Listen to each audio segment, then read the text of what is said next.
Good evening. I almost said good morning, but good evening. This is a Mind of Valor. I am Westerfield Tolbert. This is day 27 and a joyous day that is. Thank you for joining me. Thank you for continuing to join me over these last 25, 26, 27, day 27. As you may know, since we started this challenge, the goal was to go initially for 30 consecutive days doing live broadcasts on a variety of subjects, primarily centered around the Mind of Valor, 25 contiguous success principles, and how they play a role in um, fostering within ourselves the capacity to ask better questions and more thoughtful questions that will impact the processes that we are going through and help us to produce better outcomes on the other end. It is often that we are making decisions, but not so often that we are critically interrogating the way we make the decisions and how we come to certain conclusions within those processes, or even if we have a process at all. So I'm interested in that. The process, the systems, the application, our values, and our mission, and how they all tie together to make a more thoughtful and critical thinker.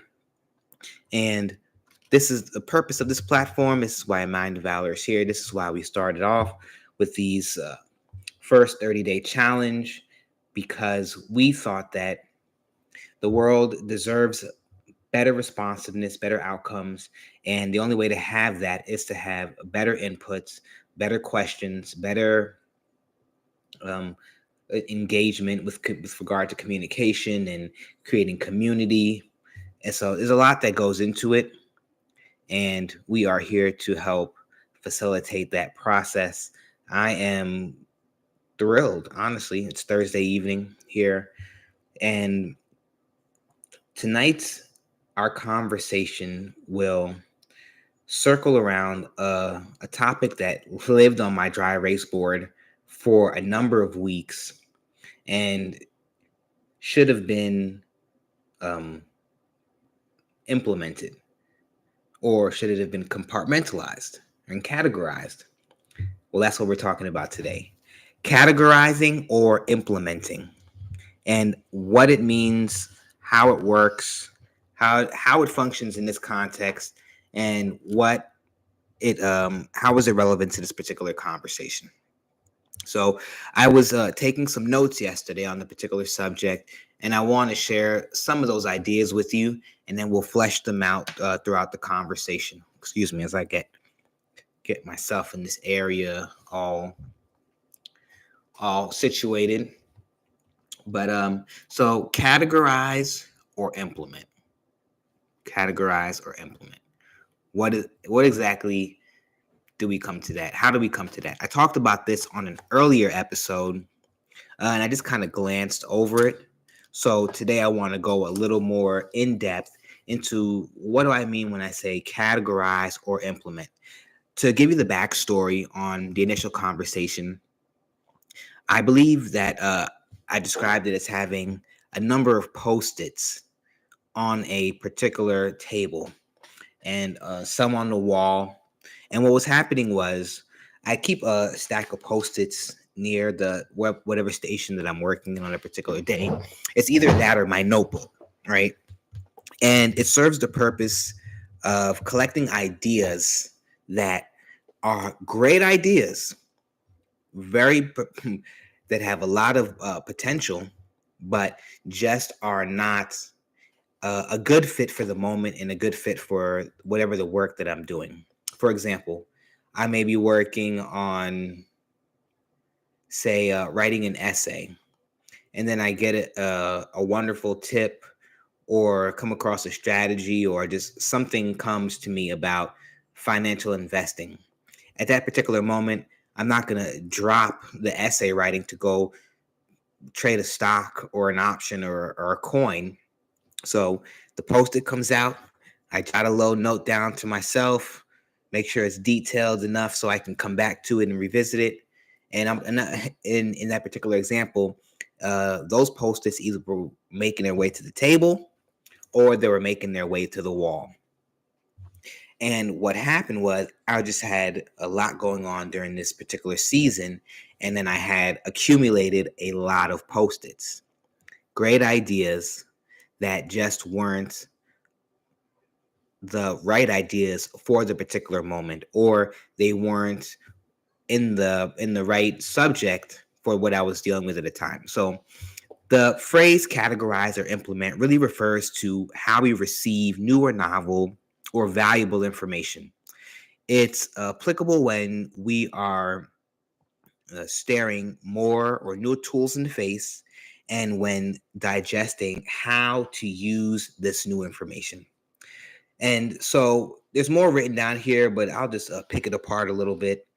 In a nutshell, when we have information or we have tools or we have things that we feel are valuable, but are just not ready for that particular moment, we have to build systems that allow us to categorize them and compartmentalize them. And that's really the only way that we can come back to them and make them actionable and make them a deliverable.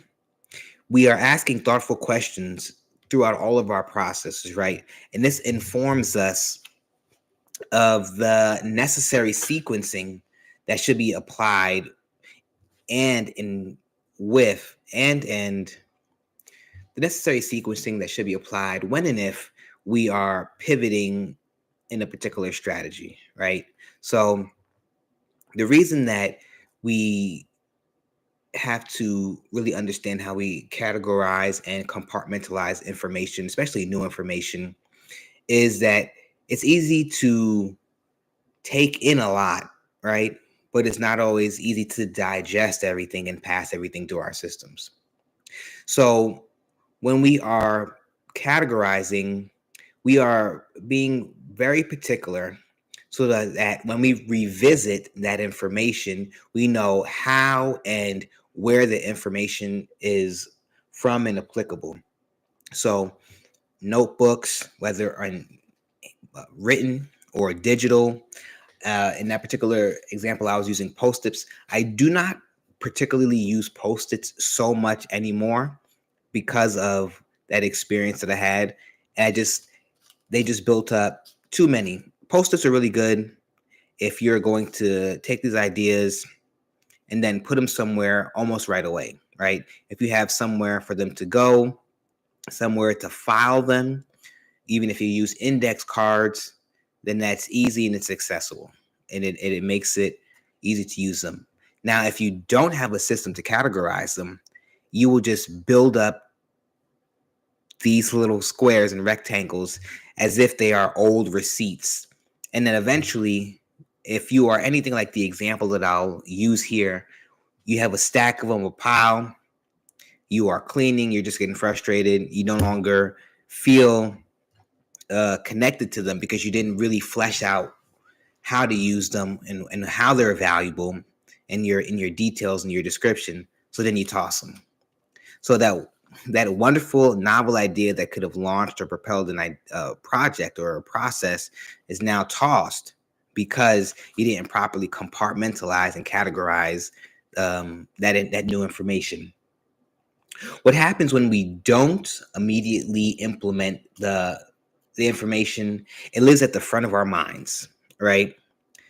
And it's like a decision that we're brewing on. So as long as the decision is taking up that space, it's as if it's just sitting in queue waiting for it to be deployed.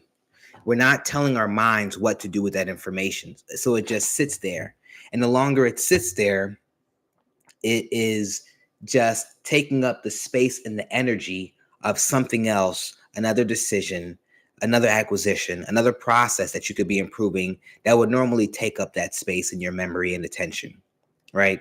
So a great idea then becomes something that is a burden because you just don't know what to do with it. But had you developed a system to receive new ideas and where to put them, it wouldn't be the same thing that you're facing. And this is applicable also for board meetings, conferences, right? We often go to conferences and or presentations, networking events, and we get a lot of good information. We get a lot of good um, relationship building going on. We're networking, right? But then at the end of the night, we have now learned about new tools. We've learned about new individuals in our community. What do we do with that? What are the systems that you have in place to follow up with those individuals? Or do you just have a stack of business cards that you never contacted, right? Some people might just scan a business card, look up a name, and then friend somebody on a social network like LinkedIn, for example, and then never actually communicate with that individual or build a meaningful a meaningful relationship that you both could benefit from, and when there's reciprocity. So when we're thinking about this information, I wanted to jump back into my notes for a second. As long as the said information remains, it's burning energy like a vehicle sitting idle, waiting to be kicked into gear, potential energy waiting for an activation. That energy that would normally or otherwise be used in other places, it's kind of trapped. It's similar to when I'd say an emotion is trapped somewhere in the body, right? That energy is just looking for somewhere to go. And if it doesn't have somewhere to go, it just lodges itself somewhere until. Whereas on the flip side, we have the option to categorize and or compartmentalize. And again, these are the opportunities to place information where we need them. If we don't know where to place them in the moment, our processes and our systems for compartmentalizing and categorizing will help us to identify when those things are applicable to be used. You can build very easy methods for yourself. Let me give you some examples. One, sometimes I take notes in my Google Keep notes, right? Little yellow orange icon, and I will put a note in there or jot down something that just caught my attention, something I don't want to forget. And then it allows us to tag, right? Use hashtags at the bottom of whatever the note is. That helps us to search it, by tags. So if you have a system that you would use to compartmentalize or categorize information, say for example, you might be one of the hashtags might be new tools. So when you go back to your notes app, you type in new tools as a hashtag or you search it, then all those different tools come up and you can cipher through it. Or you could do the same thing with quotes. You tag it with quotes. And if you need a quote, you go to that place. Or if you need a specific quote about X, become a category that you can that you can search on your own. And I talk about Google Keep as the tool that I use as one of them. But Apple, every device has a standard notes app that you can use in addition to like your word processors and so on and so forth. This tells our minds that this information is needed, that it's valuable, more so than that, and that its particular moment may not allow for the swiftest implementation of that information. And so you're putting it on the shelf to allow for the strategy around the deployment to be developed. What I mean by that is, if you don't know how to use something in a moment, you put it on the shelf, you compartmentalize it until you figure out how to properly implement it and deploy it at a high level. There's nothing worse than having a great idea or a perfect tool and putting it out there, deploying it in the wrong time or in the wrong sequence, and then missing an opportunity to elevate a product, a brand, to gain attention or influence in the marketplace, right?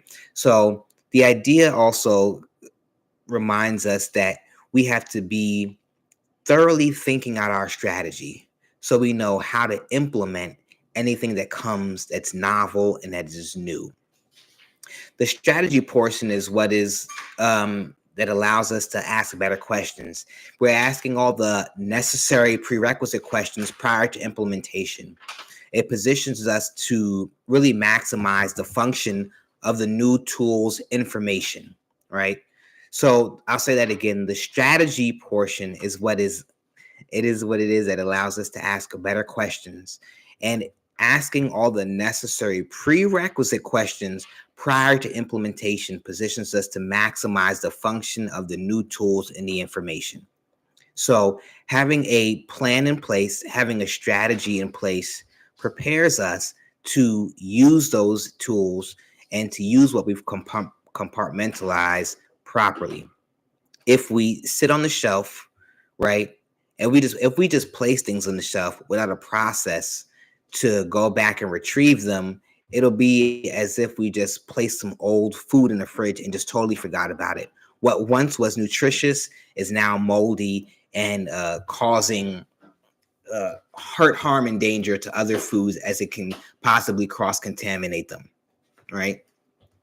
So that is one thing to consider, that the tools that we are pulling in also line up with our strategy.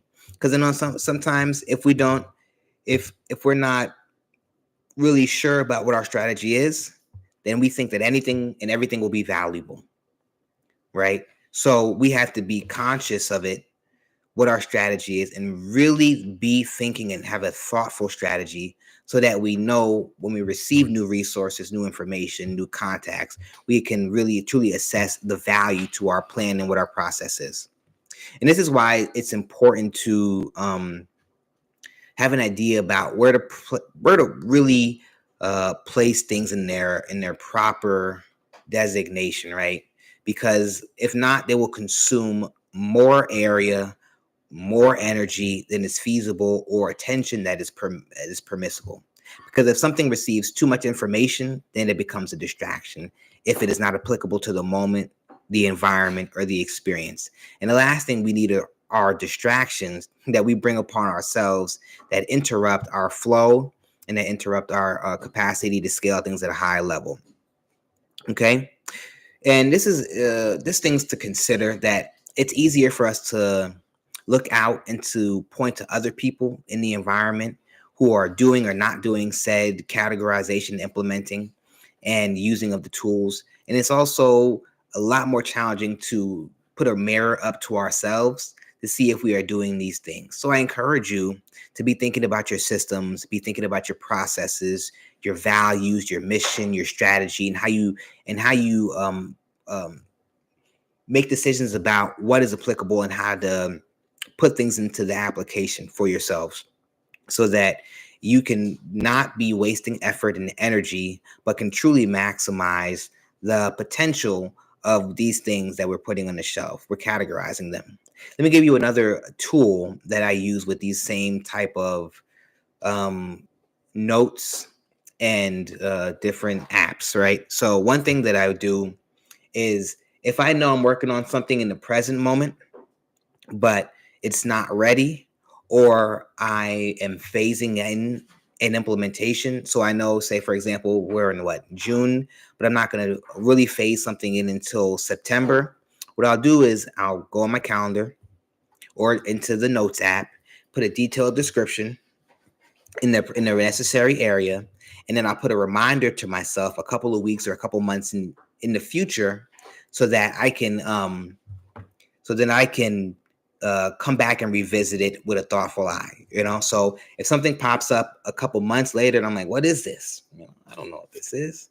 And I'm just kind of glancing over it. But then I go down to the description and I'm like, oh my goodness, this is what it all comes back to me. The links are there. I might have a link to the Google Drive or right there in the calendar invite.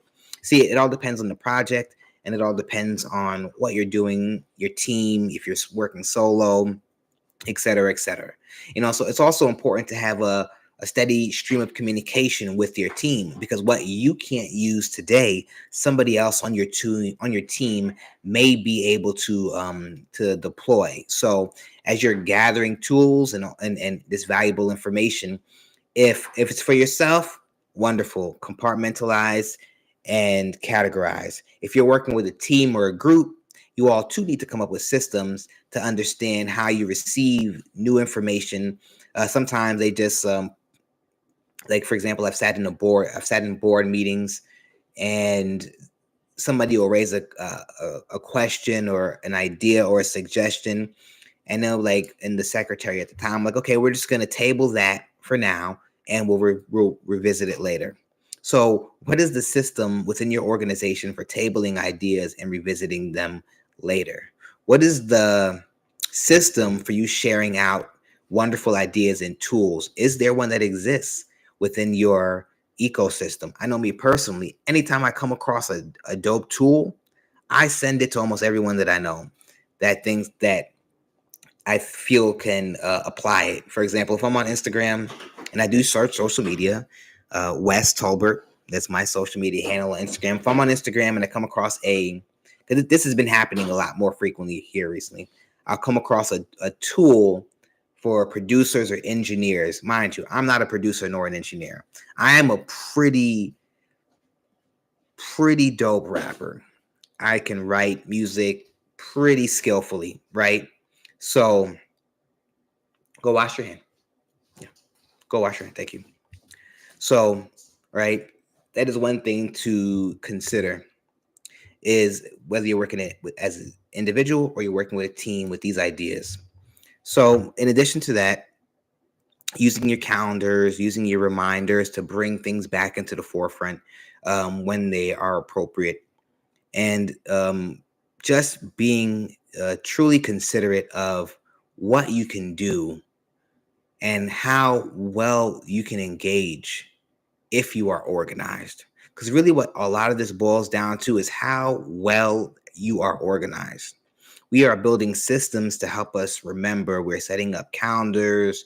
We are putting files together. And I use digital examples, but a file cabinet will work just as fine. A tin box with index cards will work just as fine. It's all about how you choose to label, identify these information, categorize them, and compartmentalize them. Whatever works for you, cool. Just have something that you are using, because if not, information will come in and it'll be gone before you have a chance to really um, take advantage of it, you know? And so that's what I want to leave you with on this day 27. Compartmentalize, categorize, or implement. We talked a lot about the categorization and the compartmentalization, and we didn't talk so much about the implementation. Because to me, in this moment, implementation is self-explanatory, and we can revisit implementation at a future date if you want to. Because if you do find something that you're going to do, that you're going to use, and it's the right time, if you've come to a good place, deploy it quickly as possible, implement it, make it ready, and try your best to use it, understand it. Ask yourself thoughtful questions in the beginning, so you know if you need to pivot at any particular time, and what pivoting will look like. Have a good understanding of your KPIs and such, so that you'll know when you're winning and you know when you'll need to adjust. Implementation will always be part of processes. And so we have to always remember that asking better questions in the beginning, having a knowledge about the systems and the design and how we've architectured, how the whole idea is architectured will be beneficial to the whole process. Once again, how we start is how we finish. How strong we build the foundation will impact what we are able to do with that information down the line. Compartmentalize, categorize, or implement. That is the theme for today. This is A Mind of Valor. I am Westerfield Tolbert. This is day 27 of our 30-day challenge. I'm glad you've been joining me. I hope to continue to dive into these subject matters, and there's way more that I want to bring to the table. I look forward to the next conversations, and day 28 will be here soon. I will see you then. I will see you tomorrow. Good night, and God bless.